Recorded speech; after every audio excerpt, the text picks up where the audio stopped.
All right, back again, the iceberg. Part of the reason I'm doing this too, at least with some of this high level stuff, is you can see that I kind of know what I'm doing in terms of doing this modeling. I think that's important. Like I said, the data is coming from the CDC or it's coming from the school district. So none of this data is made up. This is all the facts. This is information that's coming from reputable sources, from the actual people that keep the information. I'm just putting it in graphs or charts and kind of sharing it with you. Comorbidities, I think, is another important thing, and this was a big topic at one point.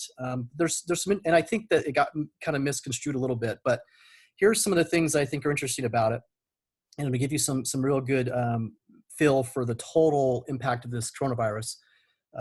And basically that yellow bar there is kind of where the deaths by age range. All the green is all the different comorbidities. So you could have a death with, 5 or 6 different reasons of dying, right? And that's what the comorbidities are. If you look down towards the bottom right there, where it's the 24%, 25%, 21%, that's the age group. So basically about almost 75% of your deaths are 65 and older, which we know. We know this is mainly impacting the elderly. The age range 0 to 24, I think is important.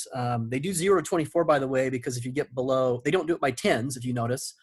That's because there's not a lot of data. You'd almost have nothing if you did 0 from 10, 10 to 20, right? So those 0 to 24 is primarily going to be, kind of early 20s. I highlighted influenza and pneumonia. People have already started saying there's no influenza, no flu. If there's no flu, then why do we still have comorbidities of flu and pneumonia? I guess maybe it could be all pneumonia, but I don't think so. I think the flu is still around. Otherwise, there wouldn't be comorbidities. They wouldn't be a cause of death along with COVID. This again is Texas. I'm just looking at Texas. I can do this for any state. This is just Texas.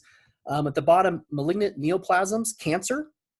I think that's important to point out. And I think intentional and unintentional injury and poisoning. So what do you guys think that is? I'm guessing suicide or some type of medication issue. And I think the important thing about this we point out is there's dying of COVID and there's dying with COVID. And I think we should really be going another level into this data. The media won't do that. They won't, actually provide this type of, insight. But there is dying of COVID for sure, but there's also dying with COVID. And if you're committing suicide, it's dying with COVID, but you're still counted as a COVID death. And I think that's kind of what I'm pointing out here is we need to probably take a deeper look at some of this information and there's more to it than what we just get on the surface. But that doesn't get eyeballs. People just kind of zone out, right, at some point in terms of that.